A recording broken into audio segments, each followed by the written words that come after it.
Om Swastiastu. Terima kasih kepada Bapak dosen pembimbing atas waktu dan kesempatannya. Mohon izin untuk memperkenalkan diri terlebih dahulu. Perkenalkan, nama saya Niko Maksita Damayanti Sutika. Saya dari Prodi Pendidikan Guru Sekolah Dasar, Rombel 21 Agama Hindu. Pada kesempatan yang baik ini, saya akan mempresentasikan jawaban saya mengenai pertanyaan-pertanyaan yang telah diberikan. Baik, untuk mempersingkat waktu, saya akan mulai presentasi ini. Pertanyaan pertama, konsep Hindu mengatakan bahwa manusia terdiri dari dua unsur, yaitu jasmani dan rohani. Jasmani adalah badan, tubuh manusia, sedangkan rohani merupakan hakikat Tuhan yang abadi, kekal yang disebut dengan Atman. Jelaskan maksud perbedaan kedua unsur itu. Perbedaan antara unsur jasmani dan rohani yaitu, jasmani dibentuk oleh unsur Pancamahabhuta.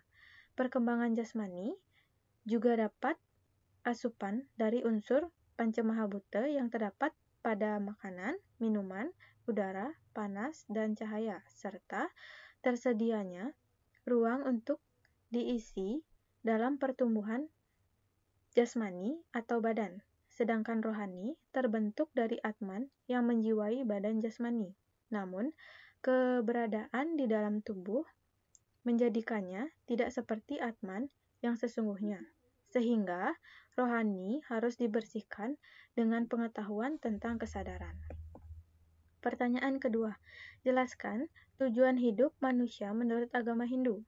Dalam ajaran agama Hindu, ada suatu sloka yang berbunyi, Moksatam Jagadita Yaca Iti Dharma, yang berarti bahwa tujuan beragama adalah untuk mencapai kesejahteraan jasmani dan ketentraman batin.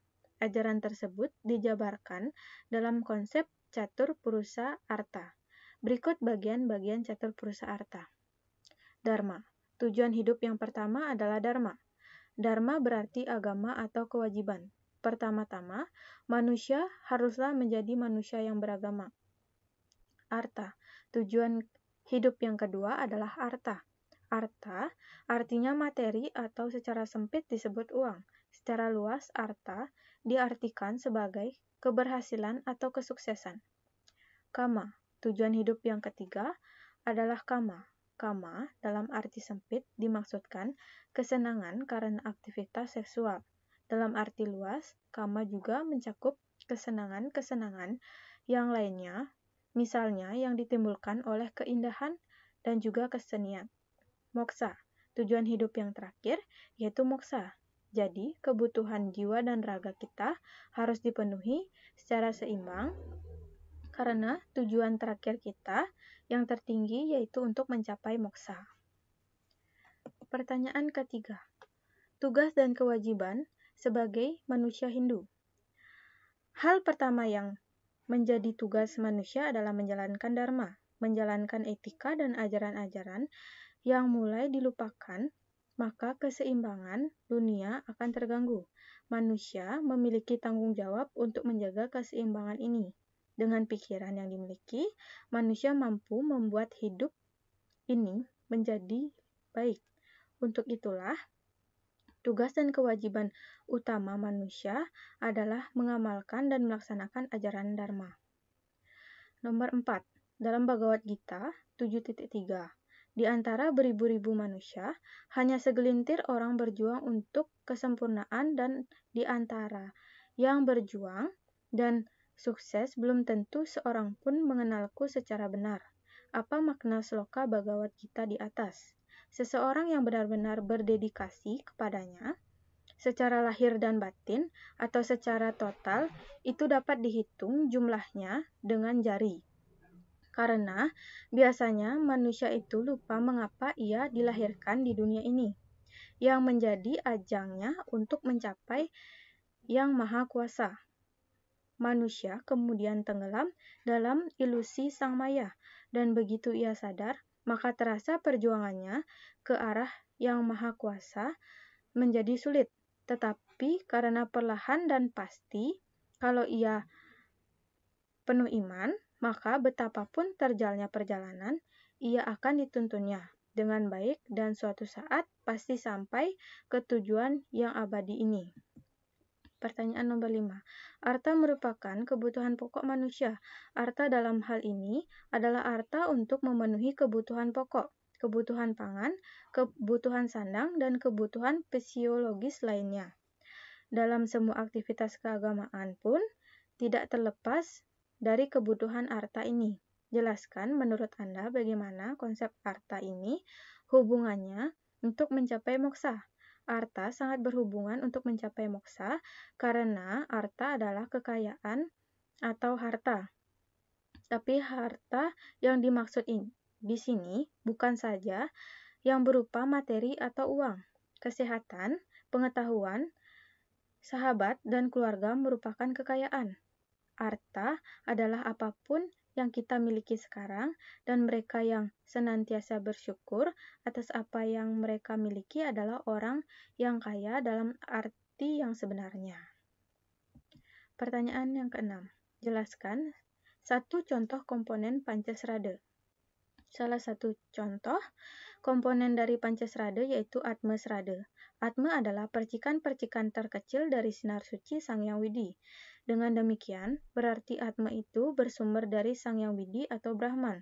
Dalam ajaran agama Hindu, meyakini dengan adanya Atman akan menghidupi tubuh makhluk hidup yang baru atau yang lainnya sebelum ia kembali kepada Sang Hyang Widi. Pertanyaan ketujuh, Brahman artinya umat Hindu percaya dan yakin akan adanya Tuhan yang Maha Esa. Berikan contoh pelaksanaan dalam kehidupan sehari-hari. Contoh pelaksanaan Brahman dalam kehidupan sehari-hari adalah melaksanakan Trisanya setiap hari dan melaksanakan kegiatan persembahyangan seperti pada saat Purnama, Tilem, dan Kajeng Kliwon. Pertanyaan ke-7. Jelaskan dan berikan contoh Atman artinya umat Hindu percaya bahwa ada percikan-percikan ketuhanan yang bersemayam dalam diri setiap makhluk hidup yang disebut Atman. Dalam konsep Hindu, bahwa segala ciptaan Tuhan adalah berasal dari diri beliau dan nanti pada saatnya akan kembali kepada beliau. Segala ciptaan di alam ini adalah sebagai visualisasi keberadaan Tuhan. Segala makhluk hidup memiliki percikan-percikan partikel ketuhanan yang disebut Atman. Jadi, pada dasarnya Atman itu adalah suci karena bersumber dari partikel Tuhan. Pertanyaan nomor 9. Sebutkan sloka dalam kitab suci Hindu yang menyatakan bahwa karma pala itu adalah salah satu serada yang penting dalam agama Hindu. Dalam kitab Bhagavad Gita, Karmani evadikaraste ma palesu kadacana ma karma pala haturbur mate sago svakarmani. Artinya, engkau berhak melakukan tugas kewajibanmu yang telah ditetapkan. Tetapi engkau tidak berhak atas hasil perbuatan. Jangan menganggap dirimu penyebab hasil kegiatanmu, dan jangan terikat pada kebiasaan tidak melakukan kewajibanmu. Pertanyaan nomor 10. Bagaimana dengan konsep Punarbawa artinya umat Hindu percaya dan yakin bahwa setiap manusia akan mengalami kelahiran kembali, padahal kita tidak pernah ingat kelahiran yang dahulu. Punarbawa atau samsara ini diakibatkan oleh adanya hukum karma, di mana Atman yang jelek mengakibatkan Atman atau roh menjelma kembali untuk memperbaiki perbuatannya yang jelek di masa lampau. Atma itu masih dipengaruhi oleh karma atau sisa-sisa perbuatan dan juga kenikmatan duniawi sehingga tertarik untuk lahir kembali. Manusia harus menyadari bahwa tidak luput dari pengaruh hukum karma tersebut. Baik, sekian presentasi dari saya. Mohon maaf jika ada kesalahan dari penyampaian materi saya. Saya tutup dengan menghaturkan Paramasanti. Om Santi Santi Santi Om.